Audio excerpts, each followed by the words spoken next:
Hello students, welcome to my YouTube channel Chandra mathematics classes. इस video में आप लोगों को MT12 लीनियर प्रोग्रामिंग के अंतर्गत प्रीवियस ईयर्स में पूछे गए कुछ क्वेश्चंस को सॉल्यूशन के साथ बताने जा रहा हूँ।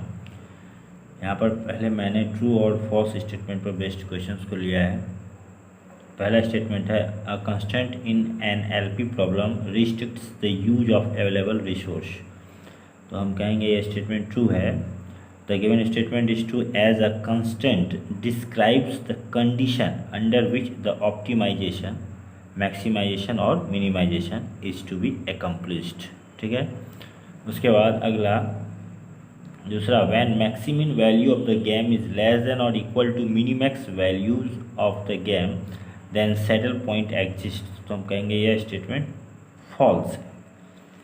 लिखेंगे the given statement is false when maximum value of the game is equal to the minimax value of the game then saddle point exist. जब इक्वल होता है तब सैडल पॉइंट एग्जिस्ट करता है।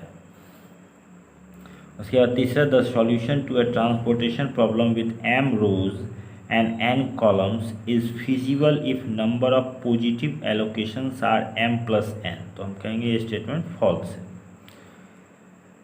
The given statement is false The solution to a problem with m rows and n columns is feasible if number of positive allocations are m+n-1। Positive allocations की संख्या क्या होनी चाहिए? m+n-1। उसके बाद अगला, if the dual LPP is unbounded then the prime LPP is bounded। तो हम कहेंगे यह स्टेटमेंट भी फॉल्स है। The given statement is false if the primal LPP has feasible solution as well as the bounded optimal solution, then by the fundamental theorem of duality the dual LPP has also a feasible solution, but this contradicts the hypothesis that the dual has not feasible solution, hence the primal cannot have a bounded optimal solution। ठीक है। इसके बाद अगला, the intersection of finite number of convex sets is not convex। तो हम कहेंगे ये statement false है। हम इसे इस तरह से शो कर देंगे, let x1 x2 be any two points in the intersection of the two convex sets s1 and s2, then x1 x2 belongs to s1 and x1 x2 belongs to s2।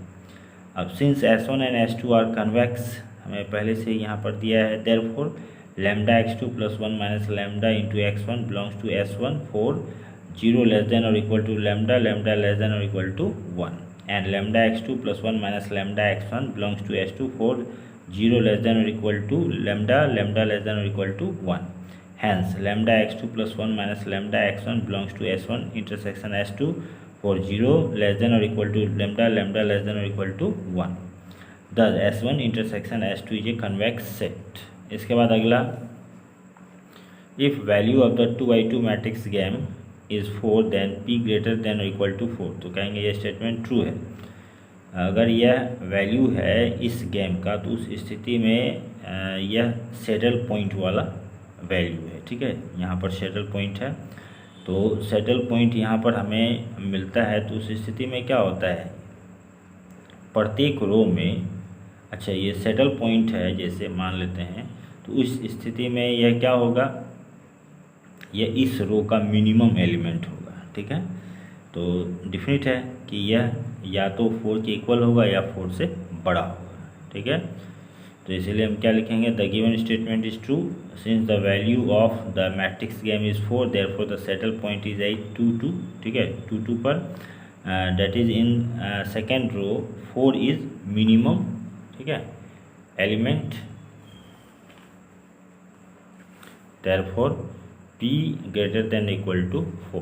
उसके बाद, if 10 is added to each of the entries of the cost matrix of a 3x3 assignment problem then the total cost of an optimal assignment for the changed cost matrix will increase by 10।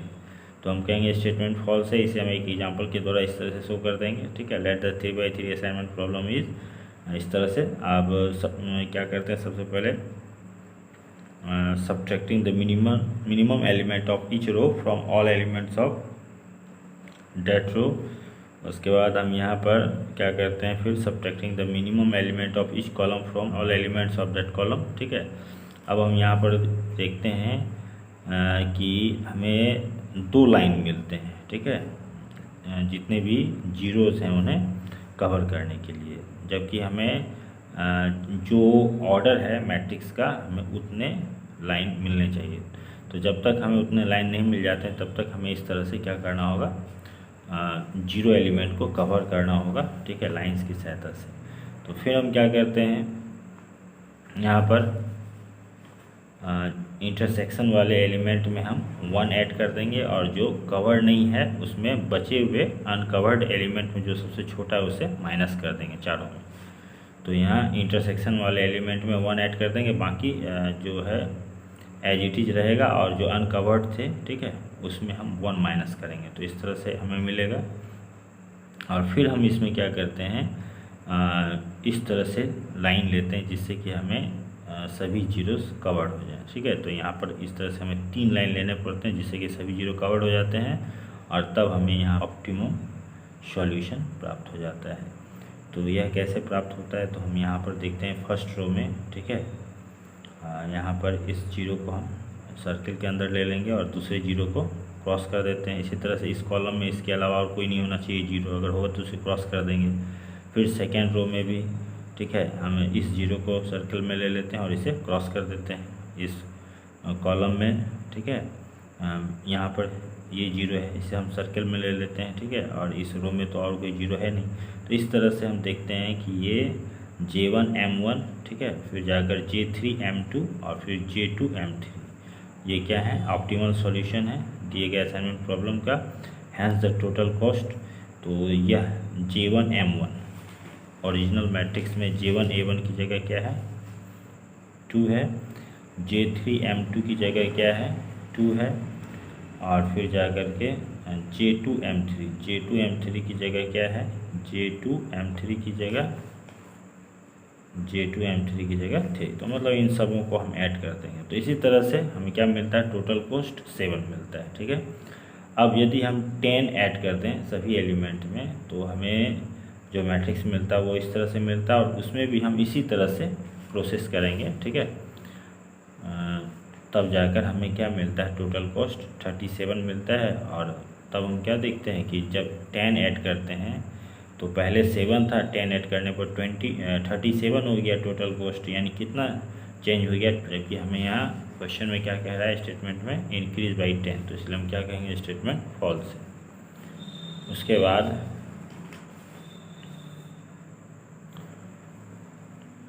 For maximization LP model the simplex method is terminated when all values Cj minus Zj greater than और equal to 0। तो हम कहेंगे statement false है। For maximization LP model the simplex method is terminated when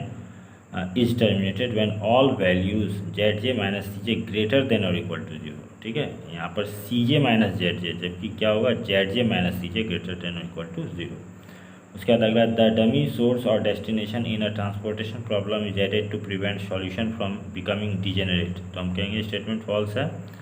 the given statement is false, the dummy source और destination in a transportation problem is added to satisfy rim conditions, ठीक है, यानी supply and demand conditions.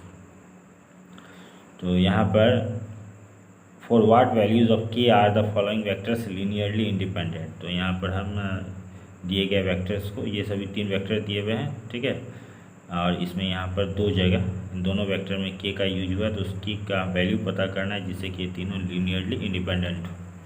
तो हम यहाँ क्या करेंगे, लिखेंगे for the given vectors to be linearly independent λ1 A1 plus λ2 A2 plus λ3 A3 is equal to 0, ठीक है, वेयर λ1 λ2 λ3 बिलोंग्स टू R। तो मतलब इन तीनों के लीनियरली इंडिपेंडेंट होने के लिए हमें यहाँ पर λ1 A1 plus λ2 A2 plus λ3 A3 is equal to 0 होना चाहिए, जिसमें कि λ1 λ2 λ3 तीनों ही 0 के इक्वल होना चाहिए, ठीक है। तो हम यहाँ पर उस रिलेशन पर वैल्यू को पुट करते हैं, λ1 into 1 to 1 λ2 1 K1 λ3 K01 is equal to 0। अब इसे हम इस तरह से इक्वेशन प्राप्त कर लेते हैं इसकी सहायता से। अब since given vectors are linearly independent therefore λ1 λ2 λ3 तीनों 0 के इक्वल होगा। अब हम यहाँ K का वैल्यू पता करने के लिए इक्वेशन 1 में इक्वेशन 3 को माइनस करते हैं। तो इस तरह से हमें λ3 इज इक्वल टू 0 और K-1 इज इक्वल टू 0, इससे K का मान क्या पता चलता है, 1। इसी तरह से इक्वेशन 1 में 2 से मल्टीप्लाई कर उसमें इक्वेशन 2 माइनस करेंगे तो हमें यहाँ पर इक्वेशन के रूप में मिलता है लैम्डा 2 इंटू 2 माइनस के प्लस लैम्डा 3 इंटू के इज इक्वल टू 0। तो अब यदि लैम्डा 3 का वैल्यू हम 0 लेते हैं, ठीक है, जो कि हमें होना ही है, तो उस स्थिति में लैम्डा 2 इंटू 2 माइनस के इज इक्वल टू 0, तो लैम्डा 2 इज इक्वल टू 0 और 2 माइनस के इज इक्वल टू 0 यानी के इज इक्वल टू 2।